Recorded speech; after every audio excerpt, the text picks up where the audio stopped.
Ladies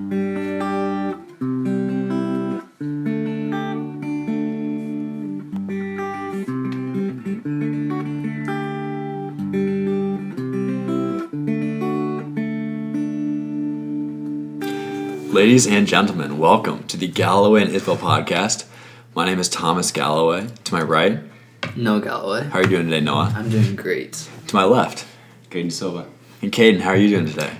Amazing, dude. It's good to have you back on the pod. Yeah, This is the first time we're filming one of these, and so to all our audience, we don't know how long I have battery on this. It may not be long enough to cover the whole pod, but at least you get to see us for a little while. Okay, so we have a number of different things to talk about today. Last time Caeden and I did a podcast, we talked a bit about sports mindsets and how to approach your training, your actual events, and how to get your mind ready for all of that. Right. And meditation was a big part of that. So I'd like to start out with some of that stuff before we get, and then after that we can start talking about whatever. But for sure we can talk about that to begin with. But before we get to that, this podcast is brought to you by Morning Bell Coffee Roasters. Morning Bell offers a diverse and unique selection of specialty coffees and have direct personal relationships with their suppliers.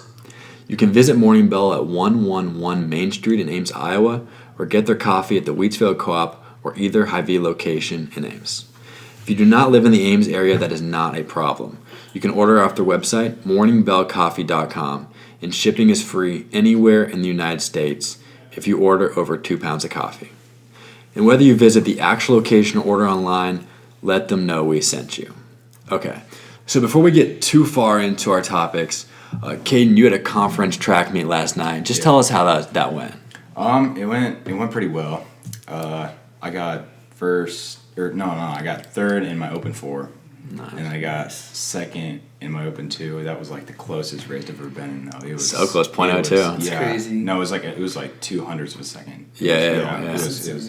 It was crazy. But so that kind of made me mad a little bit. Right. And so, but our relays, we got first every single one of them. Yeah. And we have an amazing teammate, Jovan Nelson. Shout out to him. Yeah, he's a beast. That's sick. That's sick, bro. Okay, so let's get into our topics a little bit. First of all, we've listened to David Goggins a little bit on Joe Rogan's podcast, and he's just this insane person, basically. He was a Navy SEAL.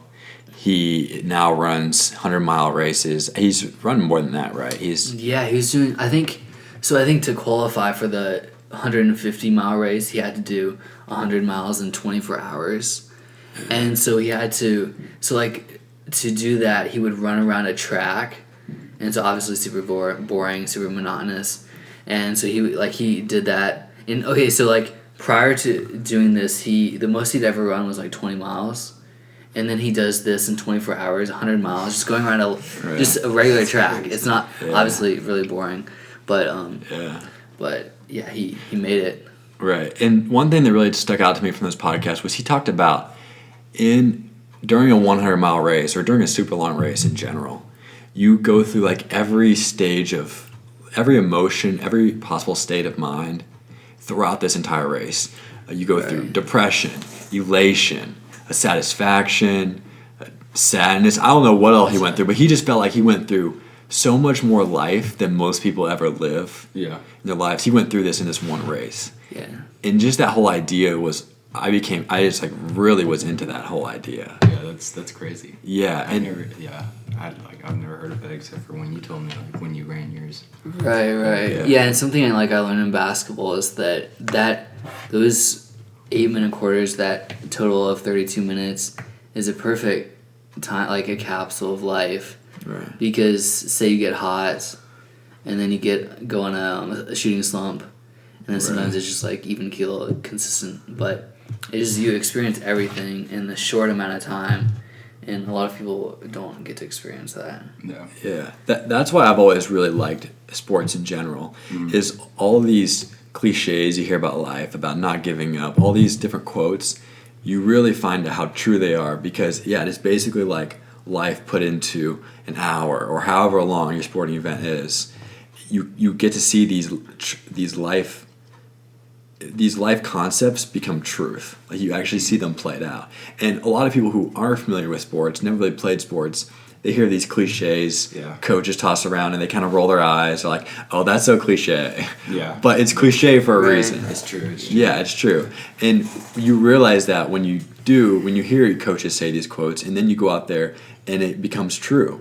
Mm-hmm. And you're like, oh, okay, they're saying this for a reason. Yeah, you shouldn't give up. You should always persevere, all that stuff. You work really hard in practice, and practice makes perfect, all these things.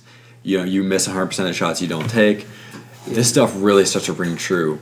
And then you take those lessons and bring it out and put it into life. Right. And what was the thing you do like before bed? You listen to athletes say like they're the greatest or something. What was that? So they're called affirmations. Right. Well, yeah, they're affirmations, and Yeah, let's pull this bad boy. yeah, I can. Let's pull it up. Do I have it already pulled up? No, that's the.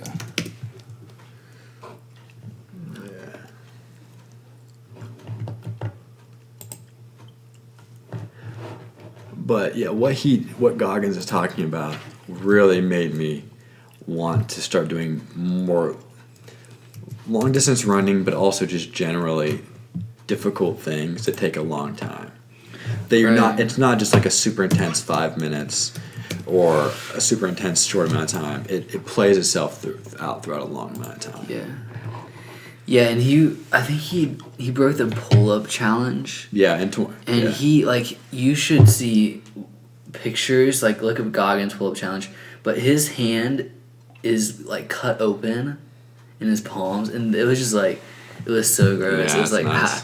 how does that guy do it? And Wow. what really stood out to me is when he always talks about not doing it not doing it for the good-looking body and everything. And most the reason why it works out is for the mind. Mm-hmm. And so I think that's something that I should consider out more. Yeah. And not worry so much about your body, just your mind. Right. And another thing that it kind of struck me last night was after the meet, I was kind of mad that I didn't get those two wins. 'Cause, Right. like, I'm really competitive, and I pretty much I have to win, or I'm not satisfied. And so after the meet, I stayed and I ran 2 200s, a 100, and a 400. And the 400 was at the end. And at the end, I remember running it, and in the middle, my legs were so dead because I had run a meet. I had run a 400 open 4 at the beginning, and it opened 2. Right. And then I ran another 100 in the 4x1, Right. and then I ran another 400 for the 4x4. And so halfway through that 400, my legs were dying. Yeah. And so I got around to that last 100. I'm like, okay. I told myself, okay, push through it and you're done. And so just push through it.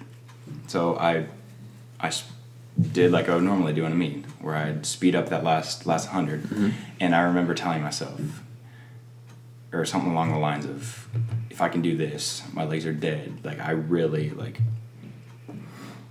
my legs are dead. I want to give up. But if I can push through this, then I can push through just about anything else. Because Yeah. there's nothing, I guess, Right. worse than the feeling of your legs being dead and you have to sprint another 100. Right. Exactly. Yeah, and so I remember just telling myself, oh, if I can do this, I can do anything. Yes. Yeah.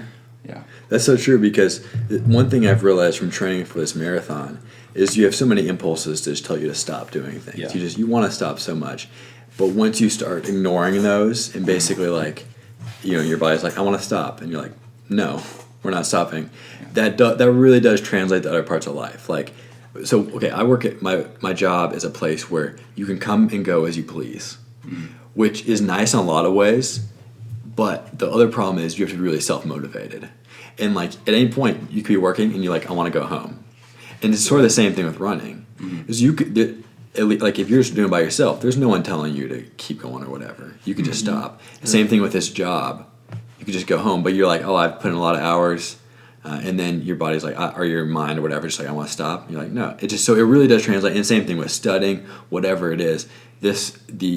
Working your body out has some great mental lessons that then translate into other areas of life. one thing I want to do, let's get to this video in a second. But one thing I want to do, so last time we did a podcast, I gave out that man in the arena quote, where it's the one LeBron had, where it's basically it's a long quote, but the general idea is that don't listen to the person on the sideline criticizing you, because it's a good chance they never did it, and you're the one that are actually doing it, and their opinion really doesn't matter.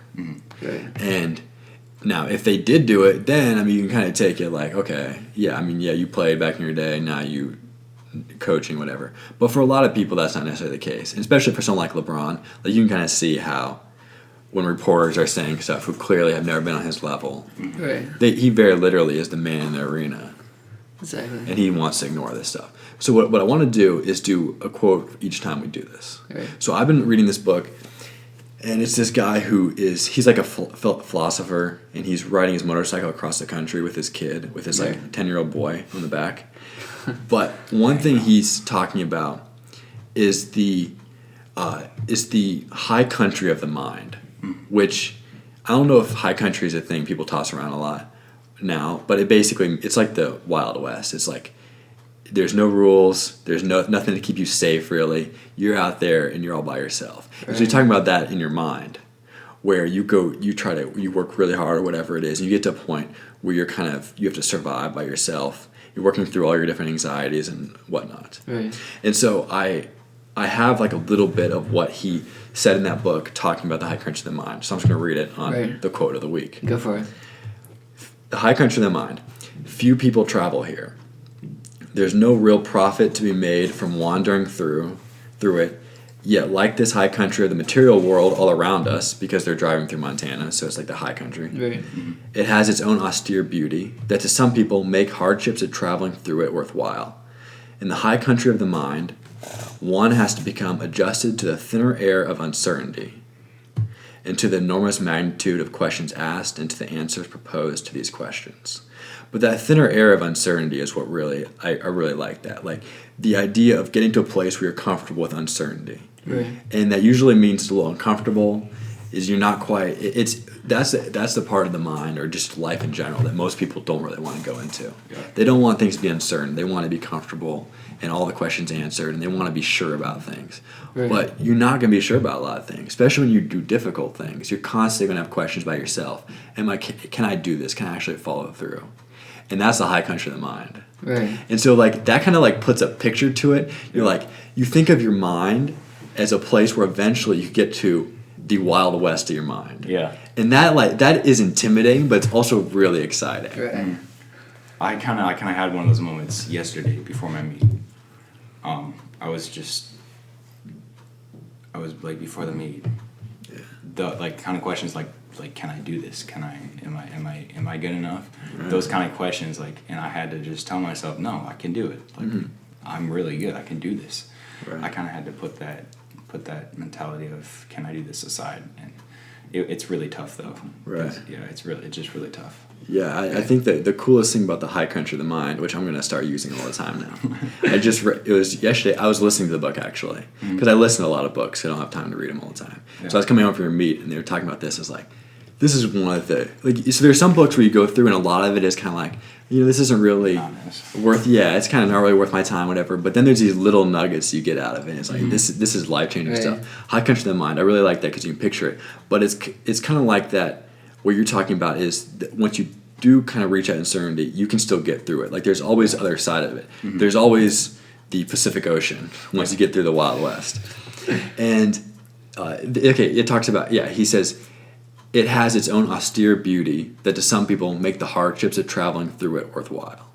So there is, at the end of going through the high country of their mind, facing the uncertainty, the fear that everybody faces about a lot of things. Once you get through that, there is a certain level of beauty in having accomplished that. And this all sounds very kind of poetic and philosophical, but there is there's some real life application. Like there's some real hard, gritty life application stuff here.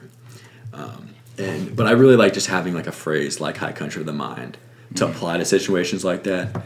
Because whenever you're feeling kind of doubt and stuff, you're like, oh, I'm just in the high country of the mind.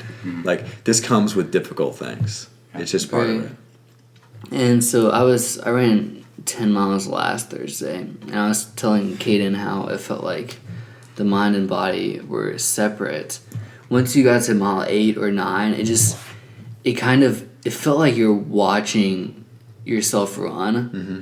So it felt, let me try to paint a picture. It felt like your head just floated up into the clouds and you were a drone, and you were just like watching your body just like move around a track, just like a robot basically, like a zombie. Yeah. But it was just, it was really really easy once you got to that point to keep running. Yeah. But like mile 4 and 5, they're Way they're worse. really difficult, way more difficult than 5, 6, 7, 8, and 9 and 10, which is insane to think about if you've never run like that before. Yeah.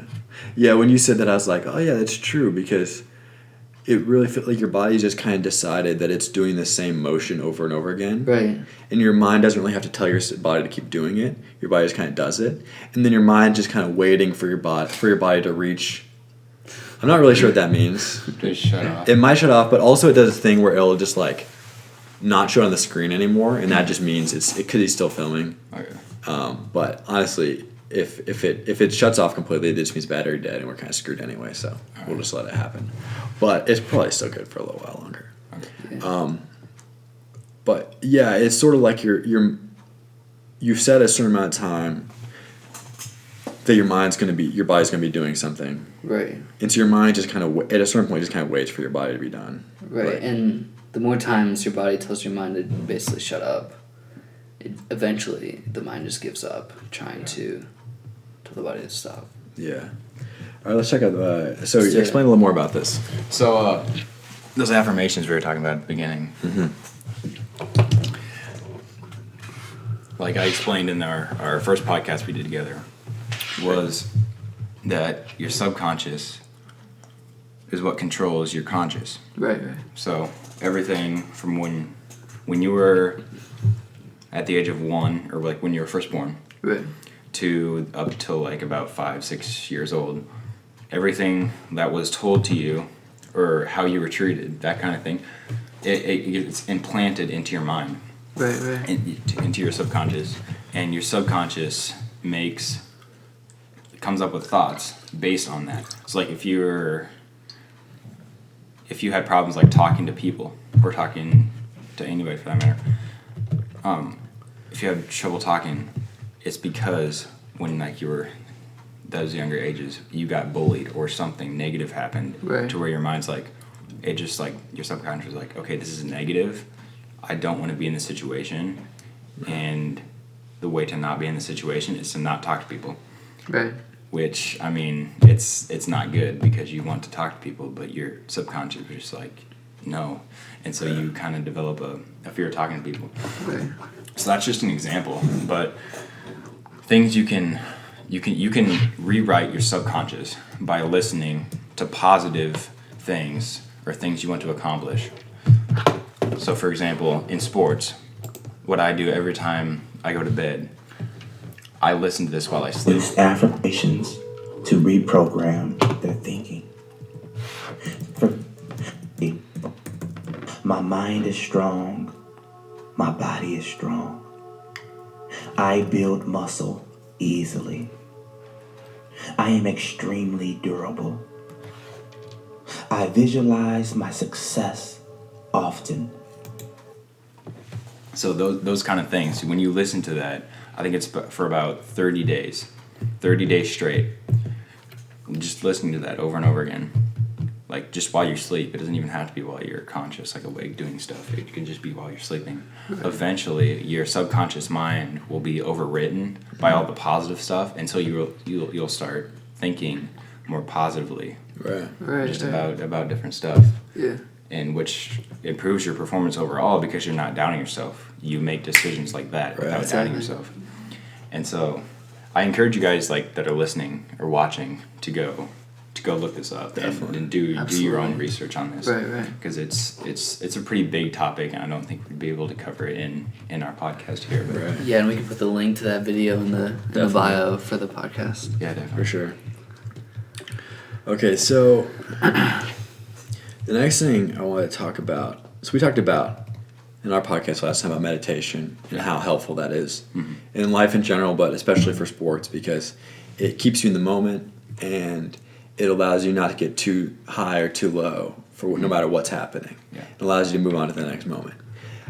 So this is more of a life thing, but of all the good that it does, so the general ideas behind meditation and Buddhism in general, where meditation is derived from, is that you aren't craving any other experience. So whatever you're going through, whether it's good or bad, you're not trying to be somewhere else. You're not lusting after everything, whatever. Right. And the idea is that, so if you're feeling pain, say you're running, or doing something difficult, you're lifting, or whatever it is difficult, you aren't going to suffer, because even though it sucks, you're okay with being there because you have no choice. Yeah. Right.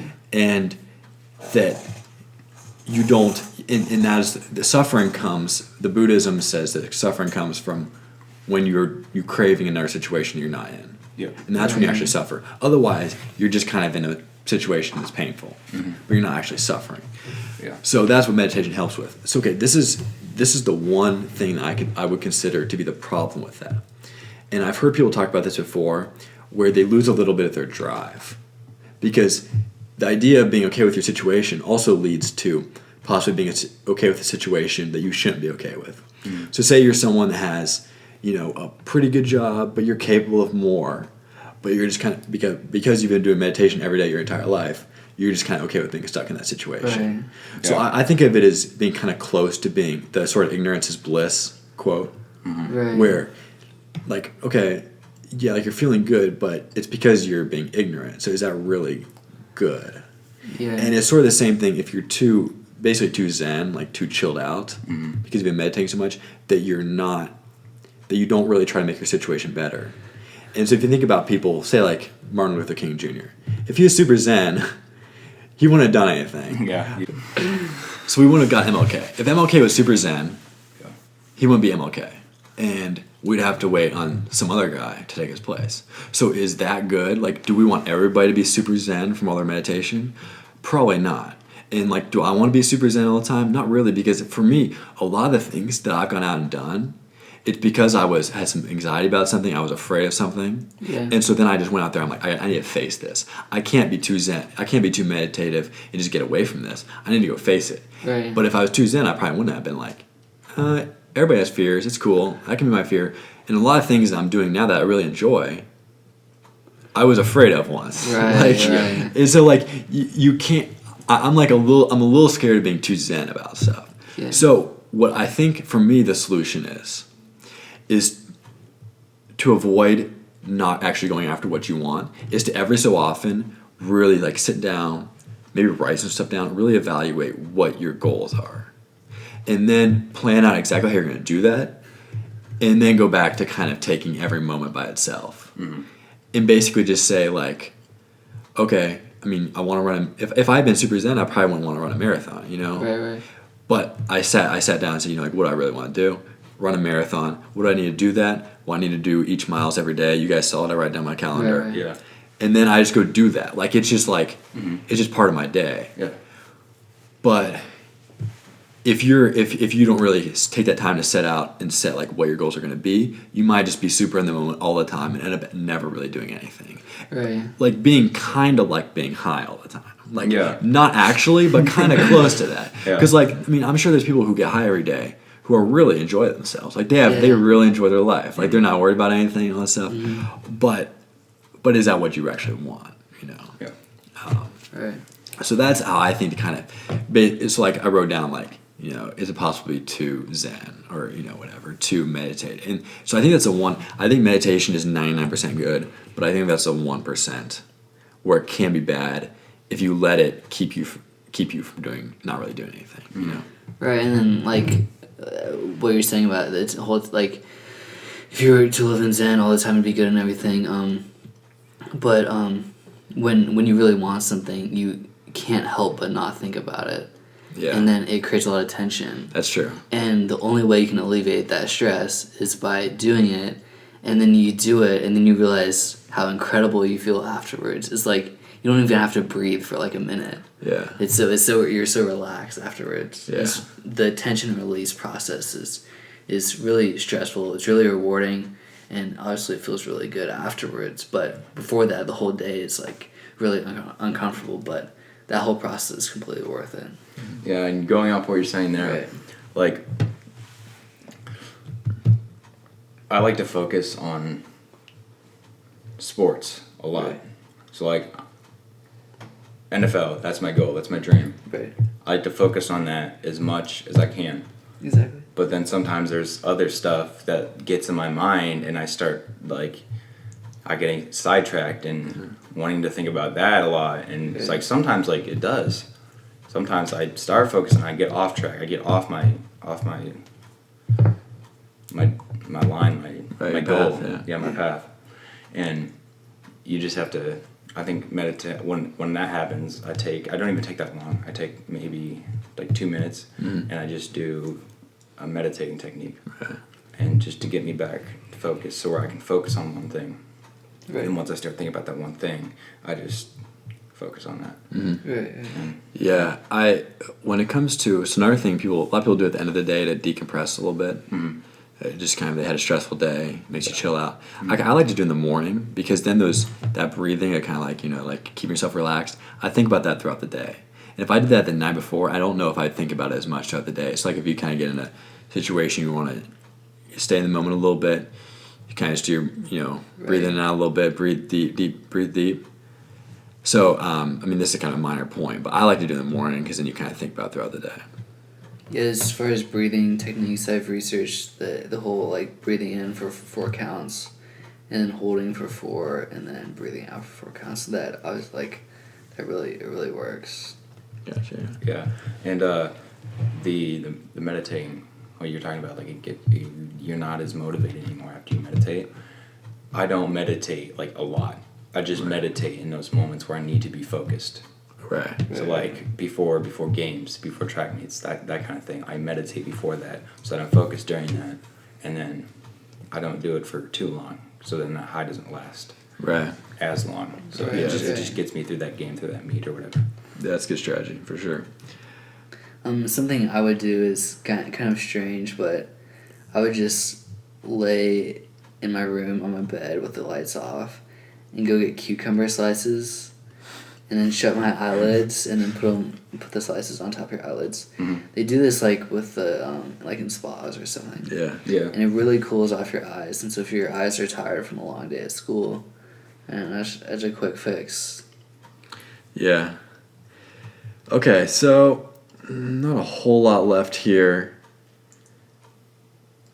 There's a book that I'm going to start reading pretty soon. It's called Endure, and it's this guy who does 100-mile races. He might do more than that. And he basically writes about the mental training. Yeah. Training your mind. And he was talking just generally in this video I watched, since I haven't read the book yet, but I watched his video that he was on. He was talking about a lot of great athletes tend to have a higher, not only do they have a higher threshold for suffering, which we kind of know about a lot of great athletes, like they can face more pain. Not only that, they actually enjoy a certain amount. Yeah. Of like, they kind of need it, a certain amount of suffering. Like, if they didn't have that in their lives, they would be missing out. And just that having your body feel some kind of pain on a daily or weekly basis, they enjoy that aspect of it, which is really interesting. The reason I think they enjoy that is because of the chemicals in your brain that get released afterwards. Like, it gives you a sense of accomplishment, like you did something.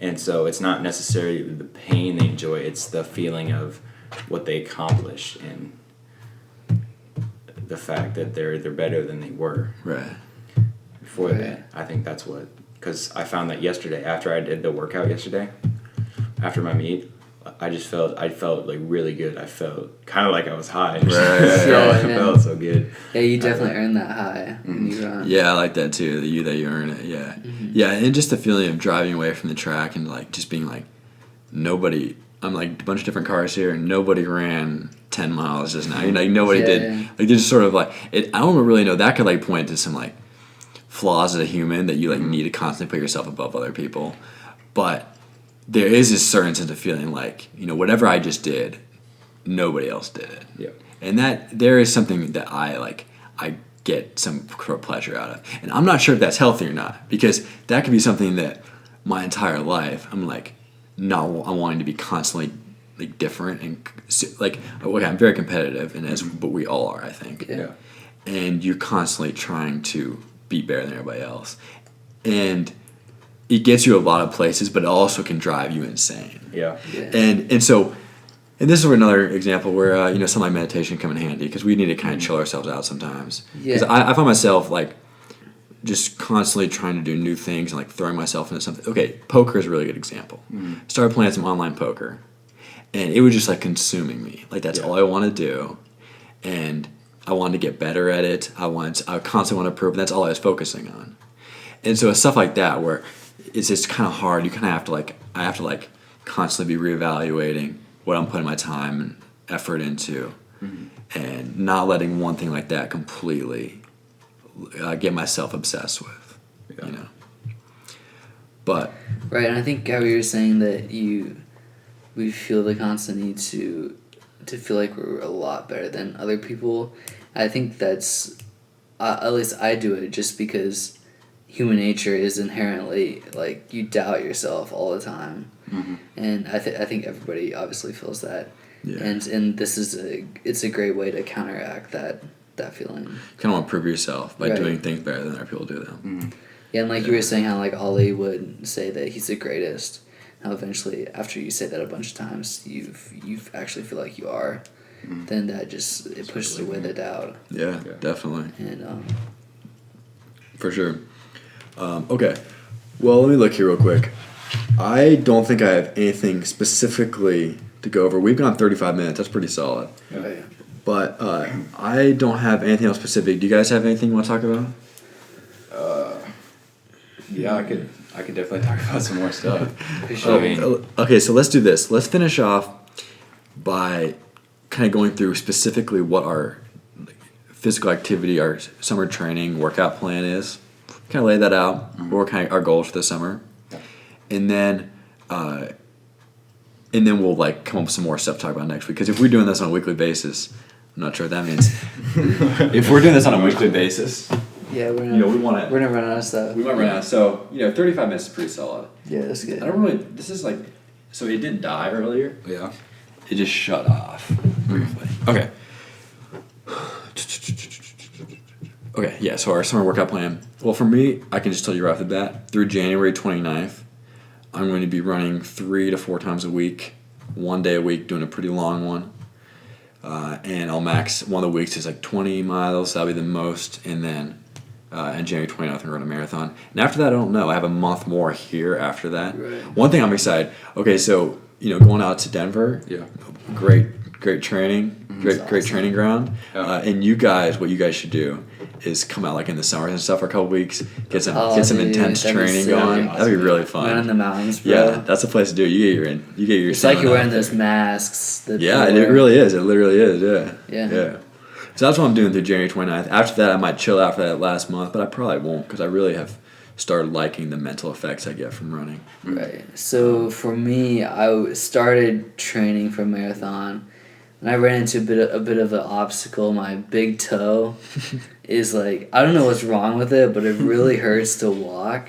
Yeah. And so obviously that kind of takes care of running right now. So you're getting a few days and probably go in and get checked out. Yeah, I should probably go in and check it out, because it's been at about the same level of pain for the last 5 or so days. Yeah, you probably you definitely did something to it. Right. Check it out. And so right now I've just been biking as much as I can, and I have some weights that I've just been doing the farmer's walk, just walk around in circles down here, amidst advertisements and the NBA playoffs.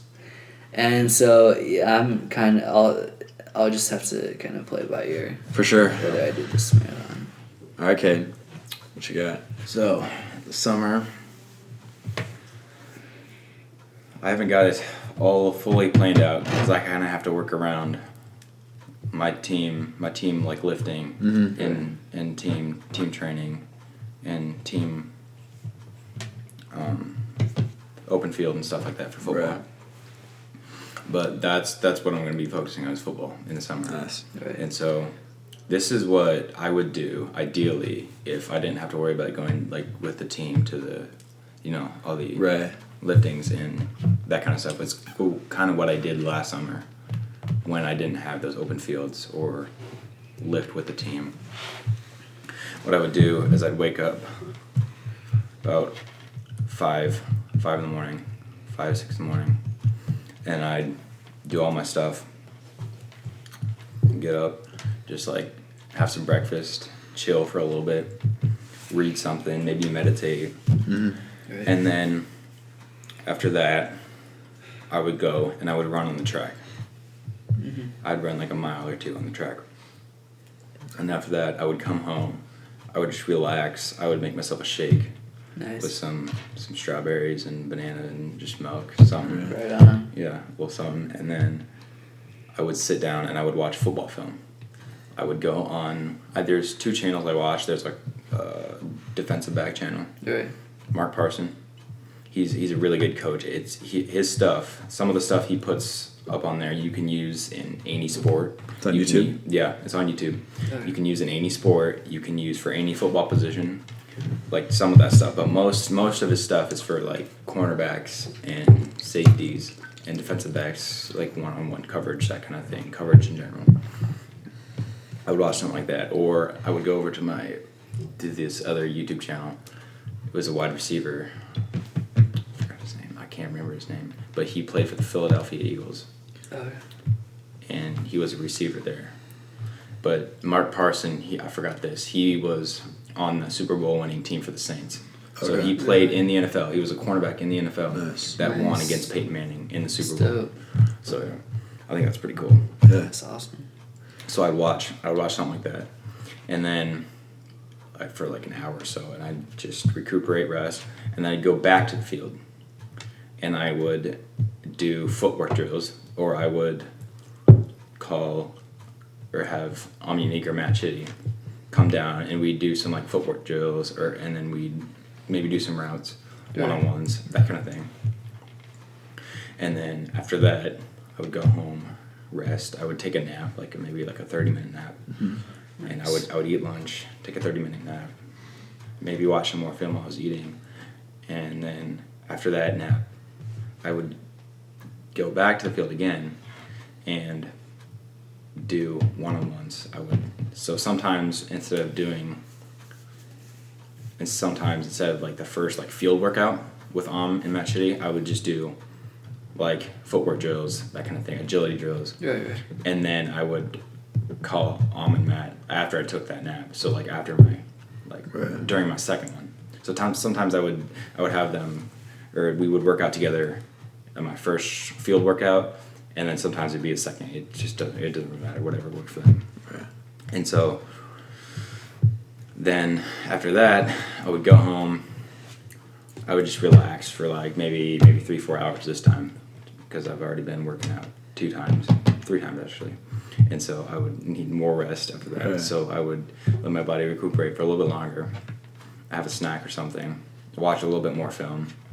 And then sometimes if I felt like I needed more work, I would go back to the field again and work out for maybe a little bit longer. And sometimes, if I didn't work out with or Matt before, I would do it again. I would just have them come that time. But yeah, that's kind of what I would Pretty do. solid. Right on, bro. Nice. Then you get it's a full day. Full day.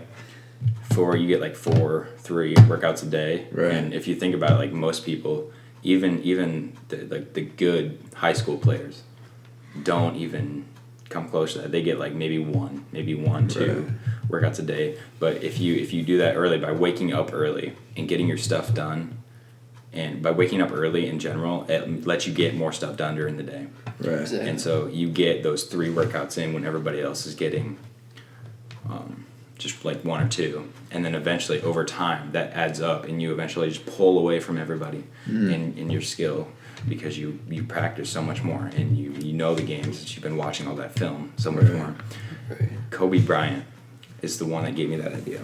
Yeah. He was talking about how he would wake up at 4 in the morning and go work out, and he would work out like 4 or 5 times a day, and eventually, like during high school, he would just pull away. Like he was talking about how he was not good at all. He wouldn't even make a shot. Like in 5th, 6th grade, Right. he couldn't even make a shot. Like playing against kids his age, he couldn't even make a shot. Nothing. But he started working out more than other kids did, and eventually got better and better. And when they got to high school, because everybody was just relying on their natural talent during Right. like their athletic ability Right. during middle school. When he got to high school, he just started pulling away from everybody and then everybody's like, "Where did this kid come from?" Because Right. yeah, he just been working and working and working, and nobody else really put in the time or much effort as he did. And eventually, that gap between them and him just grew because he got maybe like that 1 or 2 extra workouts in, and so that gap just grew. Right. You guys know the rest of the story. Right on. Yeah. It's a good story. Yeah. Yeah. All right. Well, we definitely have more stuff we can get into next week or next couple weeks. When the summer comes around, we'll definitely get into a once a week schedule. Till then, we'll see what we could do. But it's been a good podcast, guys. Yeah. Absolutely, man. Yeah. Good So talks. for Thomas Galloway, No Galloway. Caeden Da Silva. everyone have a great night.